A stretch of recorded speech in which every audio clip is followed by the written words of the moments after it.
Assalamualaikum warahmatullahi wabarakatuh. Di sini saya akan mempresentasikan hasil makalah dari kelompok 5 dengan judul Peran dan Fungsi Ilmu Fikih sebagai Dasar Syariah dalam Beribadah kepada Allah Subhanahu wa taala yang disusun oleh anggota 1 Novia Paramita Putri dengan NIM 2023112015.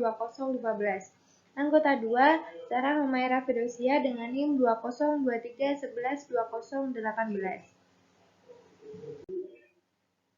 Latar belakang.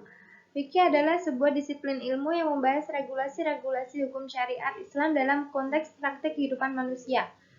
Ketentuan tersebut bersumber dari penafsiran para ahli fikih melalui ijtihad pada dalil-dalil yang terperinci dari sumber-sumber Islam.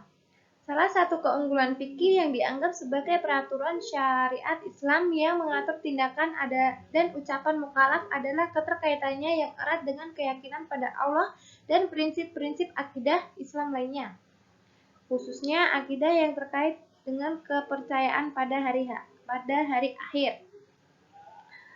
Oleh karena itu, mematuhi aturan-aturan syariat adalah dari iman Sang Pencipta yang menurunkan dan menetapkan aturan tersebut untuk manusia. Salah satu solusi yang dapat dilakukan untuk mengatasi kesenjangan dalam pemahaman dan pelaksanaan aturan-aturan fikih adalah meningkatkan pemahaman masyarakat tentang aturan-aturan dalam fikih. Rumusan masalah. 1. Bagaimana fikih dalam syariat Islam? 2. Bagaimana keistimewaan fikih dan manfaatnya untuk kehidupan? 3. Bagaimana beribadah dalam syariah Islam? 4. Bagaimana peran dan fungsi ilmu fikih dalam beribadah? Tujuan. 1. Untuk mengetahui fikih dalam syariat Islam. 2. Untuk mengetahui keistimewaan fikih dan manfaatnya untuk kehidupan. 3. Untuk mengetahui cara beribadah dalam syariah Islam. 4. Untuk mengetahui peran dan fungsi ilmu fikih dalam beribadah. Fikih dalam syariah Islam. Pengertian fikih. Fikih dalam sebuah disiplin ilmu yang membahas regulasi-regulasi hukum syariat Islam dalam konteks praktik kehidupan manusia. Ketentuan tersebut bersumber dari penafsiran para ahli fikih melalui ijtihad dan didasarkan dalil-dalil yang terperinci dari sumber-sumber hukum Islam. Salah satu keunggulan fikih yang menganggap sebagai peraturan syariah Islam dan yang mengatur tindakan dan ucapan mukallaf adalah keterkaitannya yang erat dengan keyakinan pada Allah, prinsip-prinsip akidah Islam lainnya, khususnya akidah yang terkait dengan kepercayaan pada hari akhir. Ruang lingkup fikih. Ruang lingkup bahasan fikih secara umum mencakup segala perbuatan yang dilakukan seorang mukallaf lewat perbuatan yang nyata yang di dalamnya mengandung hukum syariat seperti jual belinya seorang mukallaf, sewa menyewa, sholatnya, puasanya, dan hajinya. Dari penjelasan tersebut, kajian ruang bahasan yang ada dalam fikih terdapat 2 bidang. 1. Ibadah seperti sholat, zakat, puasa, haji, dan lainnya. 2. Mukallaf seperti jual beli, sewa menyewa, dan berakat jenis lainnya. Sumber hukum fikih.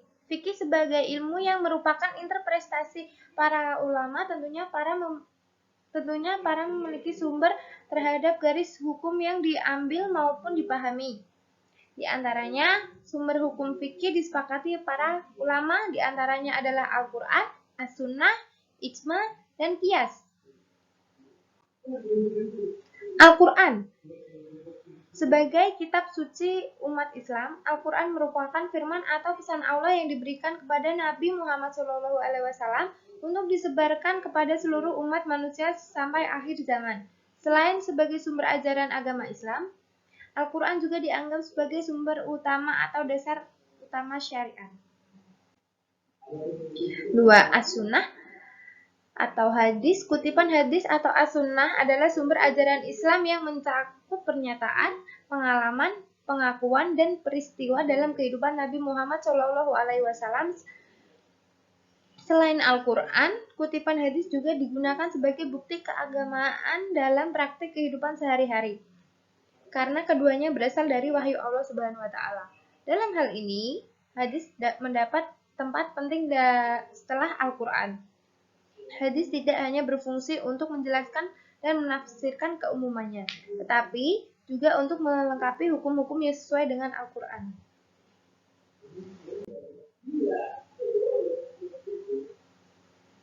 Perbedaan Al-Quran dan hadis. Perbedaan Al-Quran dan hadis adalah bahwa Al-Quran adalah kitab suci yang mengandung kebenaran, hukum, dan firman Allah yang disusun untuk seluruh umat manusia. Sedangkan Al-Hadis adalah kumpulan sumber hukum Islam yang meliputi terutama aturan pelaksanaan, tata cara ibadah, akhlak, dan ucapan yang berkaitan dengan Nabi Muhammad SAW. Ijma bermakna kesepakatan seluruh ulama mujtahid dari umat Muhammad SAW dari suatu generasi atau atas suatu hukum syar'i, dan jika sudah bersepakat ulama-ulama tersebut baik pada generasi sahabat atau sesudahnya akan suatu hukum syariat, maka kesepakatan mereka adalah ijma yang beramal dengan apa yang telah terjadi. Suatu ijma hukumnya wajib. Ijma merupakan hukum rujukan ketiga.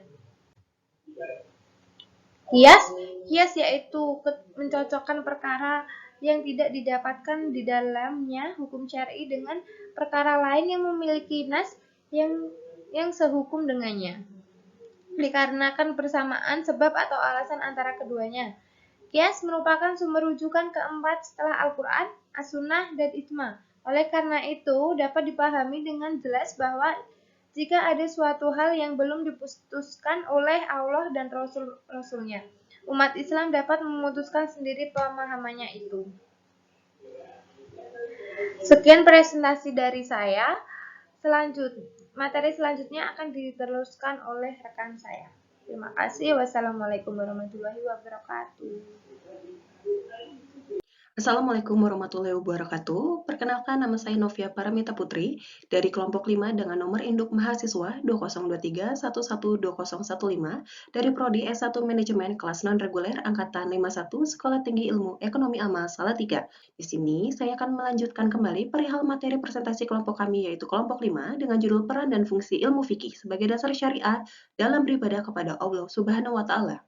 Saya akan memulai membahas materi mengenai keistimewaan fikih dan manfaatnya untuk kehidupan kita sebagai manusia. Yang mana yang pertama adalah fikih berasaskan pada wahyu dari Allah. Maksud di sini adalah fikih bersumber dari wahyu Allah yang ada di dalam Al-Quran dan As-Sunnah. Lalu yang kedua adalah dari keistimewaan fikih adalah pembahasan fikih mencakup semua sisi kehidupan. Lalu yang ketiga adalah fikih mempunyai hubungan yang sangat erat dengan akhlak. Maksudnya di sini adalah perbedaan antara fikih dengan undang-undang. Ciptaan manusia adalah hukum fikih terpengaruh dengan prinsip-prinsip akhlak, sedangkan undang-undang ciptaan manusia tujuannya hanyalah untuk mengekalkan peraturan dan ketentraman masyarakat. Lalu keistimewaan fikih yang selanjutnya adalah fikih akan sesuai untuk diterapkan pada masa apapun atau era apapun. Yang dimaksud adalah fikih yang dibangun berdasarkan dalil qiyas, maslahat, dan urf atau tradisi. Lalu yang selanjutnya adalah tujuan fikih untuk kehidupan. Yang mana tujuan dari pengamalan fikih Islam adalah untuk memberikan manfaat yang sempurna baik pada tatanan individu atau tatanan resmi dengan cara merealisasikan undang-undang di setiap negara Islam berdasarkan fikih, karena tujuan akhir fikih adalah untuk kebaikan manusia dan kebahagiaannya di dunia dan di akhirat. Fikih sangat erat dengan akidah Islam dan sangat kental dengan karakter keagamaan halal dan haram. Lalu yang terakhir adalah ilmu fikih mencegah terjadinya keburukan dari penyimpangan pemikiran. Lalu selanjutnya, saya akan membahas mengenai beribadah dalam syariah dalam Islam. Ya, ini pengertian ibadah sendiri adalah secara umum, ibadah merujuk pada segala aktivitas yang dilakukan sebagai bentuk ketaatan kepada Sang Pencipta dalam rangka mendekatkan diri padanya. Jadi dalam bahasa ibadah timbul dari kata ta'abud yang bermakna patuh dan tunduk. Menurut pandangan para ahli juga, ahli fikih itu sendiri, ibadah merupakan segala bentuk ketaatan yang dilakukan untuk meraih keriduannya serta mengharap balasan darinya. Lalu ada hakikat ibadah ya teman-teman semua ya, hakikat ibadah. Jadi makna sesungguhnya dalam ibadah ketika seseorang diciptakan, maka tidak semata-mata ada di dunia ini tanpa adanya tujuan di balik penciptaannya. Jadi untuk menumbuhkan kesadaran diri manusia bahwa ia adalah makhluk Allah Subhanahu wa taala yang diciptakan sebagai insan yang mengabdi kepadanya. Jadi ibadah itu tidak hanya terbatas kepada sholat, puasa, ataupun membaca Al-Quran ya teman-teman semuanya, tetapi ibadah juga berarti segala sesuatu yang disukai Allah dan yang diridhoinya, baik berupa perkataan maupun perbuatan. Lalu yang selanjutnya adalah macam-macam ibadah dan bentuk ibadah. Jadi ibadah yang pertama yang kita kenal adalah sholat. Jadi sholat menurut bahasa berasal dari bahasa Arab yaitu as-sholah yang berarti doa. Sedangkan menurut istilah, para ahli fikih mendefinisikan sholat adalah serangkaian ucapan dan kegiatan yang diawali dengan takbiratul ihram dan diakhiri dengan salam dan ketentuan syarat-syarat tertentu.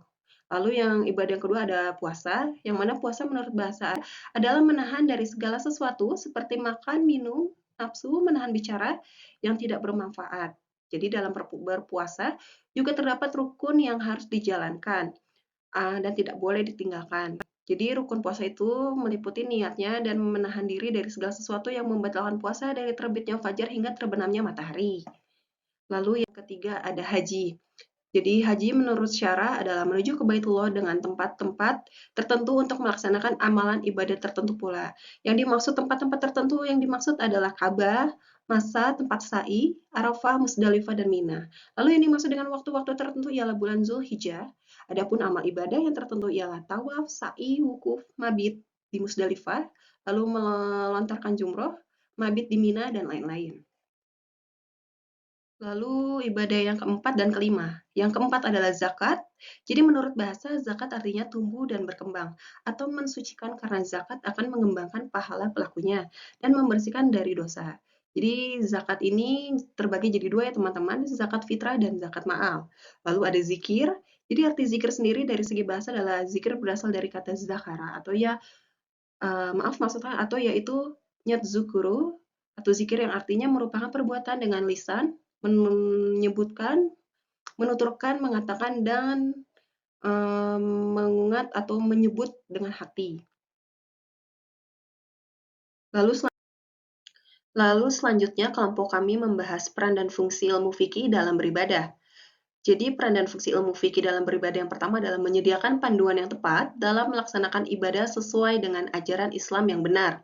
Lalu yang kedua adalah menjaga agar pelaksanaan ibadah tetap sesuai dengan ajaran Islam yang benar dan terhindar dari bidah atau hal-hal yang tidak dianjurkan. Lalu yang ketiga adalah menjelaskan hikmah dan tujuan dari setiap ibadah yang dilakukan dengan cara yang benar sesuai dengan tata cara yang telah diterapkan. Lalu yang keempat adalah melaksanakan hikmah dan tujuan dari setiap ibadah sehingga dapat memperkuat iman dan memperdalam pemahaman mengenai agama Islam. Lalu yang terakhir adalah mengajarkan rukun-rukun ibadah dan syarat-syarat sahnya ibadah agar ibadah yang dilakukan bisa diterima oleh Allah Subhanahu wa taala. Dan yang terakhir, kesimpulan dari materi yang kami bawakan dari kelompok 5 yaitu mengenai peran dan fungsi ilmu fikih sebagai dasar syariah dalam beribadah kepada Allah Subhanahu wa taala adalah ilmu fikih adalah pemahaman terhadap apa yang berkaitan dengan peribadahan manusia. Jadi fikih memberikan pemahaman yang mendalam tentang tuntunan syariah dalam ibadah dan praktik kehidupan. Fikih juga memiliki banyak keistimewaan yang membedakannya dari hasil pemikiran manusia, yang mana fikih sangat penting dalam kehidupan bagi manusia, karena fikih adalah sumber yang jelas, yang ini berasal dari Al-Quran dan As-Sunnah. Fikih juga berfungsi sebagai pendorong dan penggerak terpeliharanya etika yang jujur. Dengan ilmu fikih, umat muslim dapat melaksanakan ibadah sesuai dengan ketentuan syariah dan memperoleh keberkahan dalam menjalani kehidupan manusia. Karena ibadah adalah tindakan perbuatan yang dilakukan oleh seseorang muslim sebagai bentuk pengabdian diri dan ibadah kepada Allah Subhanahu wa taala dengan tujuan mendekatkan diri kepada Allah untuk memperoleh keriduannya dan membantu sesama dan mendapat kebahagiaan serta kedamaian hidup. Sebelum presentasi ini saya akhiri, saya dan rekan kelompok saya Zahra Humairah Firdausia ingin menyampaikan terima kasih atas atensi dari semua pihak yang sudah melihat dan menonton presentasi dari kami. Jadi semoga apa yang kelompok kami sampaikan berguna untuk diri kami sendiri dan khususnya untuk banyak orang.